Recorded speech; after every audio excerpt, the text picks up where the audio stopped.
दोस्तों, किसी के भी मन की बात जानने के लिए 3 तरीके होते हैं और इन 3 तरीकों के बारे में समझना बेहद ज़रूरी है। अगर आप इन 3 तरीकों को समझ लेते हैं, तो आप किसी की भी मन की बातें आसानी से समझ सकते हैं, जान सकते हैं। तो आइए इसे एक बोध कहानी के माध्यम से समझते हैं कि आखिर कैसे हम दूसरों की मन की बातों को जान सकते हैं, समझ सकते हैं। बहुत समय पहले की बात है। एक राज्य में एक छोटा सा गाँव था। उस गाँव में 2 भाई रहा करते थे। बड़ा भाई अंधा था, जिस कारण वह घर पर ही बैठा रहता था, और छोटा भाई खेती किया करता था। लेकिन खेती की जमीन जंगल के नज़दीक होने से वहाँ बहुत अधिक जंगली जानवर आया करते थे, जिससे फसल का बहुत नुकसान होता था। इस बात से छोटा भाई बहुत अधिक परेशान रहता था। लेकिन एक दिन उसे एक तरकीब सूझी। उसने सोचा कि खेतों में से इन जानवरों को भगाने के लिए क्यों ना मैं अपने बड़े भाई की मदद लूँ।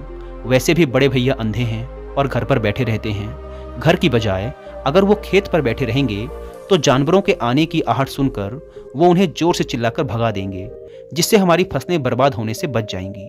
ये सब सोच विचार कर उसने अपने खेत पर ही एक छोटी सी झोपड़ी तैयार की और अपने अंधे भाई को उस खेत पर लाकर बैठा दिया और बोला, भैया, जैसे ही किसी जानवर के आने की आहट आपको सुनाई दे तो आप जोर जोर से चिल्लाना। आपकी आवाज़ सुनकर वो जानवर यहाँ से भाग जाएंगे और हमारी फसलें नष्ट होने से बच जाएंगी।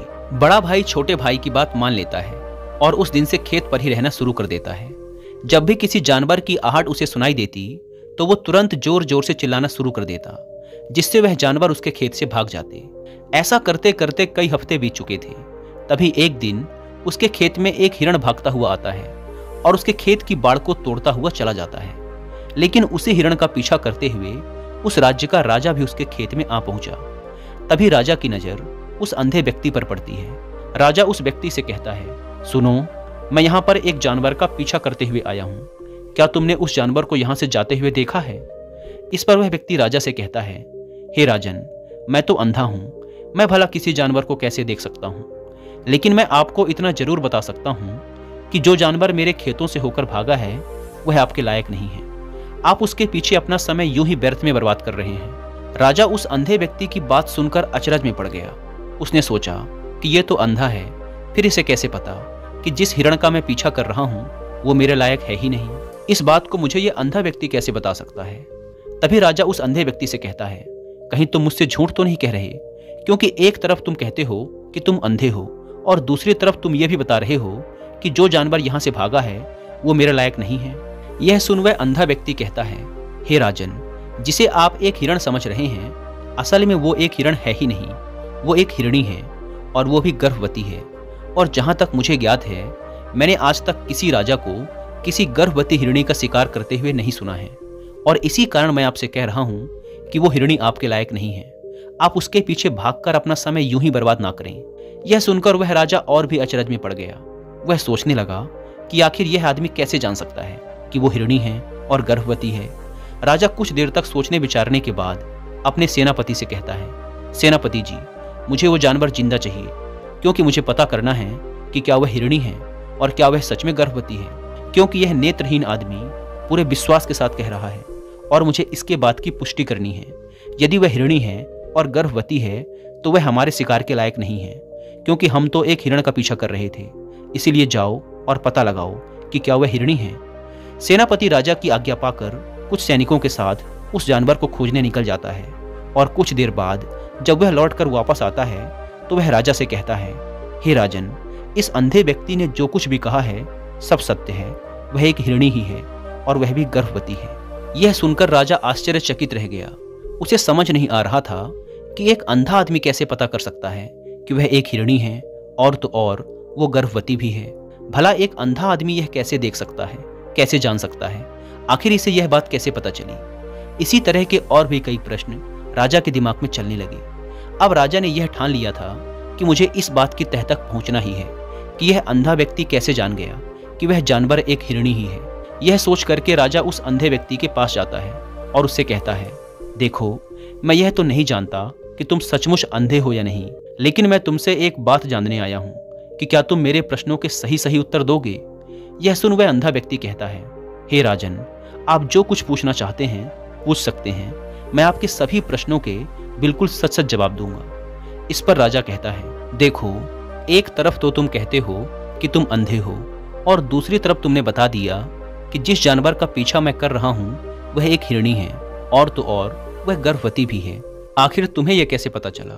तुम्हारे खेत में और भी तो जानवर आते होंगे, और भी तो जानवर यहाँ से गुजरते होंगे, फिर तुमने यह कैसे अंदाजा लगाया? इस पर वह अंधा व्यक्ति कहता है, हे राजन, आप जिस हिरणी का पीछा कर रहे थे वह हिरणी जब मेरे खेत में आई तो उसकी रफ्तार और उसके भागने के तरीके से मुझे यह समझ आ चुका था कि वह एक हिरणी है, और मेरे खेत की जो बाड़ है वो बहुत छोटी है, उसकी ऊंचाई ज़्यादा नहीं है। अगर कोई हिरण होता तो उस बाड़ को बड़ी ही आसानी से छलांग लगाकर पार कर जाता, लेकिन वह हिरणी इस बाड़ को तोड़कर भागी है। अगर वह इस बाड़ को छलांग लगाकर पार करने की कोशिश करती तो इससे उसके बच्चे को खतरा होता, और इसी बात से मैंने यह अनुमान लगा लिया कि वह गर्भवती है। इस कारण वह ज़्यादा ऊंची छलांग ना लगाकर मेरे खेत के बाड़ को तोड़ती हुई निकल गई। इस पर राजा के मन में एक और प्रश्न उठा। राजा ने पूछा, लेकिन तुम्हें कैसे पता चला कि वह एक हिरणी ही है? और भी तो कोई दूसरा जानवर बाड़ तोड़कर भाग सकता था। यह सुन वह अंधा व्यक्ति कहता है, हे राजन, मैं पूरा दिन सुबह शाम यहीं पर बैठा रहता हूँ, और मेरे सुनने की शक्ति भी बहुत तेज है। मैं केवल जानवरों के चलने के तरीके से यह भांप जाता हूँ कि कौन सा जानवर मेरे खेत में आया है, और फिर उसी के आधार पर मैं जोर जोर से चिल्लाता हूँ ताकि वह जानवर मेरे खेत से भाग जाए और मेरी फसलों को नुकसान न पहुंचा पाए। राजा उस अंधे व्यक्ति के ये जवाब सुनकर पूरी तरह से संतुष्ट हो चुका था। वो मन ही मन ये सोच रहा था कि आदमी भले ही अंधा हो, लेकिन ये तो बड़ा बुद्धिमान मालूम पड़ता है। इस आदमी से कुछ न कुछ तो काम निकलवाना ही चाहिए। यही सोचकर राजा उस अंधे व्यक्ति को साथ लेकर अपने महल की ओर लौट आता है। राजमहल पहुंचते ही राजा उस अंधे व्यक्ति से कहता है, आप तो बड़े ही बुद्धिमान व्यक्ति हैं, आपको किसी भी बात का पता बड़ी ही आसानी से चल जाता है। आज मैं आपको महल इसलिए लेकर आया हूँ क्योंकि मैं आपसे ये जानना चाहता हूँ कि मेरी पत्नी पतिव्रता है या नहीं। यह सुन वह अंधा व्यक्ति कहता है, हे राजन, ये कैसा प्रश्न हुआ? इस पर राजा कहता है, मैंने आपसे बिल्कुल उचित प्रश्न किया है, आप बस मुझे इस प्रश्न का उत्तर दीजिए। इस पर वह अंधा व्यक्ति कहता है, हे राजन, ये सारी बातें छोड़िए, आपकी शादी को इतने वर्ष बीत चुके हैं, और अब आप ये बातें क्यों जानना चाहते हैं? आपके दिमाग में ऐसे प्रश्न क्यों उठ रहे हैं? यह सुन राजा थोड़ा क्रोध करते हुए कहता है, देखिए, आपको मेरे इस प्रश्न का उत्तर तो देना ही पड़ेगा। यदि आप मेरे इस प्रश्न का उत्तर नहीं देते तो मैं आपको मृत्यु दंड दे दूंगा। राजा के मुख से ऐसी बातें सुनकर वह अंधा व्यक्ति कहता है, हे राजन, यदि आप इस प्रश्न का उत्तर जानना ही चाहते हैं तो उसके लिए आपको मेरा एक काम करना होगा। राजा ने कहा, बताओ, मुझे क्या करना होगा? वह अंधा व्यक्ति कहता है, इसके लिए आपको अपनी पत्नी को मेरे साथ एक कमरे में अकेला छोड़ना होगा। उस अंधे व्यक्ति के मुंह से यह बात सुनकर राजा पहले तो क्रोधित हो जाता है, लेकिन फिर कुछ देर तक सोच विचार करने के बाद वह उस अंधे व्यक्ति की बात मान लेता है और अपने मंत्री से कहता है, मंत्री जी, मेरी पत्नी को और इस अंधे व्यक्ति को कुछ देर के लिए एक कमरे में अकेला छोड़ दो। मंत्री बिल्कुल ऐसा ही करता है। अब रानी और वह अंधा आदमी एक कमरे में बंद हो चुके होते हैं। तभी वह अंधा आदमी शर्माते हुए रानी से कहता है, मुझे आपको छूना है। इस बात पर रानी अत्यधिक क्रोधित हो जाती है और उस अंधे आदमी को पकड़ पकड़ कर पीटने लगती है, कभी लातों से, कभी हाथों से, तो कभी पटक पटक कर। इस तरह से उसने उस अंधे आदमी की बहुत पिटाई की।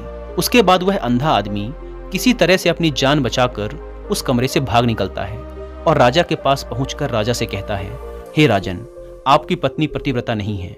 यह बात सुनकर राजा अत्यधिक क्रोधित हो उठता है और म्यान से अपनी तलवार निकालकर सीधा रानी के पास जाता है और रानी की गर्दन में तलवार रखकर क्रोध भरे स्वर में कहता है, रानी जी, आज मैं जो भी सवाल आपसे करूंगा उसका मुझे एकदम सच सच जवाब देना।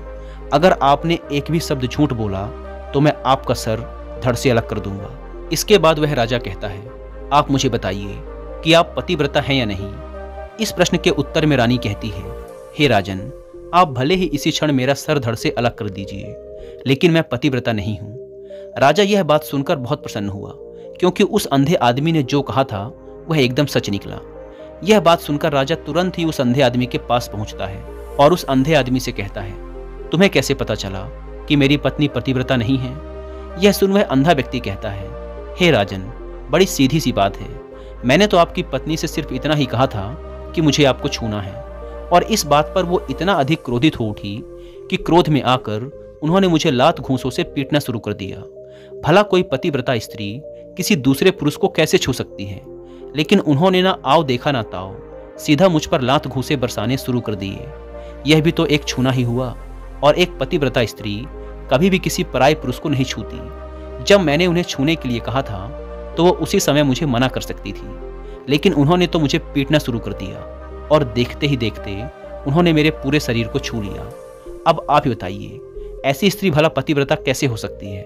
इस पर राजा प्रसन्न होते हुए कहता है, तुम तो सच में बहुत ही बुद्धिमान मालूम पड़ते हो। चलो ठीक है, तुम मेरे एक प्रश्न का और जवाब दो। अगर तुमने मेरे इस प्रश्न का एकदम सही जवाब दे दिया तो मैं तुम्हें यहाँ से जाने दूंगा। इसके बाद राजा उस अंधे व्यक्ति से पूछता है कि तुम मुझे बताओ, क्या मैं सच में अपने पिताजी का ही बेटा हूँ या फिर किसी और का? यह सुन वह अंधा व्यक्ति कहता है, हे राजन, इस बात से आपका क्या लेना देना? आप किसी की भी औलाद हो, आप हैं तो इस राज्य के राजा, इसीलिए इस प्रश्न को जाने दीजिए। लेकिन राजा जिद पर अड़ जाता है और कहता है, नहीं, मुझे इस प्रश्न का एकदम सटीक जवाब चाहिए, अन्यथा यह प्रश्न मुझे हमेशा परेशान करता रहेगा। इसीलिए मैं इसका सही जवाब जानना चाहता हूँ। यदि तुम इस प्रश्न का सही जवाब दे देते हो तो तुम यहाँ से जा सकते हो, फिर मैं तुम्हें नहीं रोकूंगा। इस पर वह अंधा आदमी कहता है, हे राजन, इसके लिए तो मुझे आपकी माँ के पास जाने की भी कोई जरूरत नहीं है। मैं आपको अभी बता सकता हूँ कि आप किसकी औलाद हैं, लेकिन उससे पहले मैं चाहता हूँ कि आप मुझे वचन दें कि आप मुझ पर क्रोध नहीं करेंगे। राजा ने कहा, मैं तुम्हें वचन देता हूँ कि मैं तुम पर क्रोध नहीं करूंगा।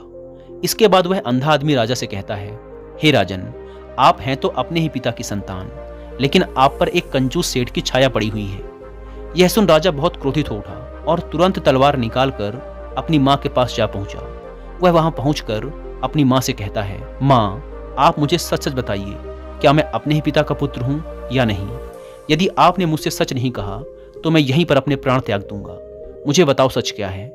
यह सुन राजा की माँ कहती है, बेटा, है तो तू अपने ही पिता का पुत्र, लेकिन तुम पर एक कंजूस सेठ की छाया पड़ी हुई है। जब मैं एक बार नहाने के बाद अपना चेहरा आईने में देख रही थी, तभी उस कांच के पीछे मुझे एक कंजूस सेठ नजर आता है और उसी की छाया तुम पर पड़ चुकी है। यह सुन राजा बहुत खुश हो जाता है और वह तुरंत भागता हुआ उस अंधे आदमी के पास पहुंचता है और उस अंधे आदमी से कहता है, तुम्हें यह कैसे पता चला कि मुझ पर एक कंजूस सेठ की छाया पड़ी हुई है? यह सुन वह अंधा व्यक्ति कहता है, हे राजन, आपने मुझसे कई सारे सवाल पूछे जिनका मैंने आपको एकदम सटीक जवाब दिया है। यदि कोई और राजा होता तो इसके बदले अब तक मुझे ढेर सारे इनाम मिल चुके होते, लेकिन अब तक आपने एक फूटी कौड़ी तक नहीं दी है। इसी बात से मैंने अनुमान लगा लिया था कि आप बहुत कंजूस हो। यह बात सुनकर राजा जोर जोर से हंसने लगा और कहता है, तुम बुद्धिमान होने के साथ साथ चतुर भी हो। तुम मुझसे जो कुछ मांगोगे मैं तुम्हें जरूर दूंगा, लेकिन उससे पहले तुम मुझे ये बताओ कि तुम्हें कैसे पता चल जाता है कि कौन सी बात सही है और कौन सी गलत? तुम किसी भी प्रश्न का इतना सही और सटीक जवाब कैसे दे पाते हो? इस पर वह अंधा व्यक्ति कहता है, हे राजन, मैं तो वैसे भी अंधा हूँ। यदि मेरी आंखें होती तो मैं किसी के भी मन की बात बड़ी आसानी से जान लेता। मन की एक भाषा होती है और यह भाषा मनुष्य के शरीर के व्यवहार के रूप में देखी जा सकती है। उसकी आंखों से, उसके होठों से, उसके काम करने के तरीके से, उसकी आवाज़ और उसकी क्रियाओं से यह पता किया जा सकता है कि उसके मन में क्या चल रहा है। इसके आधार पर हम किसी की भी मन की बातें जान सकते हैं, परंतु मैं तो नेत्रहीन हूँ, देख नहीं सकता, इसीलिए मैं क्रियाओं से देखता हूँ। यदि मुझे कोई बात जाननी हो तो सामने वाले व्यक्ति को कुछ काम देना पड़ता है। इसके बाद सामने वाला व्यक्ति किस तरीके से उस काम को करता है और क्या प्रतिक्रिया देता है, उस आधार पर ही मैं पता लगा पाता हूँ कि उसके मन में क्या चल रहा है। यह सुन वह राजा कहता है, तो क्या इसका मतलब ये हुआ कि मैं भी किसी के भी मन की बातें जान सकता हूँ? इस पर वह अंधा आदमी कहता है, निश्चित रूप से आप भी किसी भी व्यक्ति के मन की बातें जान सकते हैं, जिसके लिए आज मैं आपको 3 तरीके बताने वाला हूँ, और ये तीनों ही तरीके बहुत आसान और सरल हैं। लेकिन हे राजन, उससे पहले आपको अपने ऊपर काम करना होगा, और वह काम है अपने मन को शांत करना। आपको अपने मन को वर्तमान में लाना होगा, ध्यान को एकाग्र करना होगा। जब हम अपने मन को एकाग्र करते हैं, वर्तमान में लाते हैं, तो हम दूसरों के मन की बात जान सकते हैं, क्योंकि वह आदमी अभी भी अपने मन में वर्तमान में ही सोच रहा है। इसलिए हमें भी मन को वर्तमान में ही लाना होगा, तभी हम उसके मन की बातें जान सकते हैं। यदि हम अपने अतीत के विचारों में डूबे हुए हैं तो वह अगला आदमी जो कुछ भी वर्तमान में सोच रहा है, अपने मन में बातें कर रहा है, वह हम कैसे जान पाएंगे, क्योंकि हम तो उस समय अतीत के विचारों में खोए हुए हैं। इसीलिए किसी के भी मन की बात जानने के लिए हमें सबसे पहले अपने मन को एकाग्र करना होगा, उसे वर्तमान में लाना होगा।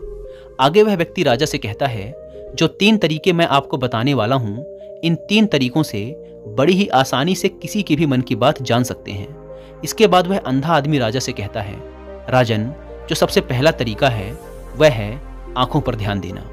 किसी व्यक्ति से बात करते समय उसकी आंखों में देखना, उसकी आंखों की हरकत पर ध्यान देना सबसे ज़्यादा जरूरी है, क्योंकि आंखें वह जादुई अंग हैं जो बोलती तो नहीं पर बहुत कुछ कह देती हैं। यदि हम लोगों के आंखों के इशारों को समझना सीख जाएं, तो हम जान पाएंगे कि सामने वाला व्यक्ति क्या सोच रहा है, उसके दिमाग में क्या चल रहा है और अभी वह क्या करने वाला है। मेरे पास आंखें नहीं हैं, लेकिन मैंने अपने गुरु से यह विद्या सीखी है, क्योंकि बहुत साल पहले मेरे पास आंखें थी और मैं उस वक्त लोगों के मन की बातें सिर्फ उनकी आंखों से ही जान लेता था। इसीलिए यदि आप भी दूसरों के दिमाग को पढ़ना चाहते हैं, उनकी मन की बातें जानना चाहते हैं, तो आपको भी उनकी आंखों पर ध्यान देना चाहिए। जैसे कि उनकी आंखों का आकार कैसा है, वह कब, कहाँ और किधर देख रहा है। जब आप उससे बातें कर रहे हैं तो क्या वह आंखें इधर उधर मुड़ रहा है, कभी ऊपर तो कभी नीचे या कभी आसपास, या फिर उसकी आंखें निराश दिख रही हैं या फिर आंखें खुश नजर आ रही हैं। जैसे कि चोर होता है, उसकी आंखों में जब हम देखते हैं तो हमें समझ आ जाता है कि अगले आदमी ने कोई गलती की है। ठीक इसी प्रकार जब आप किसी चालाक व्यक्ति की आंखों में देखते हैं तो आप पाएंगे कि उसकी आंखों में एक चालाकी की भाषा होती है। हे राजन, यदि आपको यह पता लगाना है कि सामने वाला व्यक्ति आपसे झूठ बोल रहा है या सच, तो इसके लिए आपको उसकी आंखों में देखना अति आवश्यक है। यदि आपसे बातें करते समय वो व्यक्ति अपनी आंखें इधर उधर घुमा रहा है, ऊपर नीचे, दाएं बाएं, इधर उधर हर जगह देख रहा है, तो इसका मतलब यह हुआ कि वह उस बात से निकलने का कोई रास्ता ढूंढ रहा है, वो कोई झूठ बना रहा है। यदि सामने वाला व्यक्ति आपसे कोई झूठ बोलने का प्रयास कर रहा है तो वो आपसे नजरें नहीं मिला पाएगा, इधर उधर देखेगा, ऊपर नीचे देखेगा, लेकिन वह आपकी आंखों में आंखें डालकर कभी नहीं देख पाएगा, क्योंकि उसे डर है कि यदि उसने आपकी आंखों में आंखें डालकर देखा तो उसका झूठ पकड़ा जाएगा, लोगों को उसकी सच्चाई का पता चल जाएगा, उसकी बातों पर शक हो जाएगा। इसीलिए हे राजन, जब आप किसी की आंखों में आंखें डालकर यह देखना शुरू कर देंगे कि उसके हाव भाव क्या हैं, तो आप उस व्यक्ति की मन की बातें पढ़ना भी शुरू कर देंगे। ठीक इसी प्रकार चेहरे के हाव भाव भी होते हैं, जिनसे हम दूसरों की मन की बातें बड़ी आसानी से समझ सकते हैं, और इन्हें भी समझना बेहद जरूरी है। कभी कभी कोई व्यक्ति अपने चेहरे के अंग जैसे आंख, होंठ, मुस्कान के माध्यम से बहुत सी अलग अलग प्रतिक्रियाएं देता है। यदि आप किसी व्यक्ति के चेहरे पर गौर करेंगे तो आप आसानी से समझ पाएंगे कि उस व्यक्ति के मन के भाव क्या हैं। क्या वह बहुत दुखी है या फिर बहुत खुश है, या फिर उसके मन में किसी बात का तनाव है, वह अपने अंदर क्या महसूस कर रहा है। ये सारी बातें हम उसके चेहरे के हाव भाव से पता कर सकते हैं। फिर चाहे सामने वाला व्यक्ति अपनी जबान से कुछ बोले या ना बोले, लेकिन आप उसके चेहरे से सब कुछ पता कर सकते हैं। आगे वह व्यक्ति राजा से तीसरा तरीका बताते हुए कहता है, हे राजन, इसी प्रकार तीसरी भाषा भी है, और वह है हाथों के इशारे और शरीर का व्यवहार। मन की बात समझने के लिए हमें हाथों के इशारे और शरीर के व्यवहार को समझना बेहद जरूरी है। कोई इंसान जब बात करता है तो आपने देखा होगा कि वह अपने हाथों को हिलाता रहता है, अपने हाथों से इशारा करता रहता है। बातों के साथ साथ उसके शरीर की जो चाल है उसका भी पूरा प्रयोग करता है, जिससे हमें यह अनुमान लगता है कि वह व्यक्ति हमारी बातों में कितनी रुचि ले रहा है और उसके दिमाग में क्या चल रहा है। शरीर के व्यवहार को देखने के लिए उसके हाथ मटकाने, शरीर मटकाने, चेहरे पर बार बार हाथ लगाने, हाथों का एक दूसरे से मसलना जैसी बहुत सी क्रियाएं हैं जिन पर हमारा ध्यान देना आवश्यक है। मन की बात को समझने के लिए हमें शरीर के व्यवहार को भी समझना पड़ता है। यदि हम सही से ध्यान देकर इन 3 चीज़ों को अच्छे से समझ लेते हैं तो हम बहुत जल्दी किसी के भी मन की बातें बड़ी आसानी और सरलता से जान सकते हैं। इसीलिए हे राजन, यदि आपको किसी की मन की बातें जाननी हैं तो आपको उसकी आंखों पर, उसके चेहरे पर, उसके शरीर के हाव भाव पर और उसके हाथों को ध्यानपूर्वक देखना और उनकी भाषा को समझना होगा, जिससे आप यह समझ पाएंगे कि आखिर उसके मन में क्या चल रहा है और वह क्या सोच रहा है। लेकिन उससे पहले आपको अपने मन को एकाग्र करना होगा, शांत करना होगा और अपने ध्यान को वर्तमान में लाना होगा। तभी आप सामने वाले की इन सभी क्रियाओं पर ध्यान दे पाएंगे, उन्हें समझ पाएंगे। अन्यथा आप यदि अतीत की घटनाओं में व्यस्त हैं, भविष्य की कल्पनाओं में व्यस्त हैं, तो आप उस व्यक्ति के हाव भाव पर कभी ध्यान ही नहीं दे पाएंगे, और ना ही आप ये कभी जान पाएंगे कि उस व्यक्ति के मन में क्या चल रहा है, वो क्या सोच रहा है। आपने देखा होगा कि ऐसे कई बड़े संत महात्मा हैं जो बड़ी ही शांति और ध्यान से हमें देखते हैं और सिर्फ देख कर ही ये बता देते हैं कि हमारे मन में क्या चल रहा है, हम उनसे क्या जानने आए हैं। और इसका सबसे बड़ा कारण ये है कि वो लोगों के दिमाग को पढ़ सकते हैं, उनके मनोभावों को समझ सकते हैं, क्योंकि उनका मन एकाग्र है, शांत है, और यही कारण है कि वो लोगों के मन की बातें बड़ी सरलता से समझ जाते हैं। उस अंधे व्यक्ति की ये बातें सुनकर राजा बहुत अधिक प्रभावित हुआ। उसने उसे ढेर सारे पुरस्कार दिए और ससम्मान उसे महल से विदा कर दिया। दोस्तों, उम्मीद है कि आपको इस कहानी से बहुत कुछ सीखने को मिला होगा, और अगर आपको वीडियो पसंद आई तो वीडियो को लाइक और चैनल को सब्सक्राइब जरूर करें। धन्यवाद।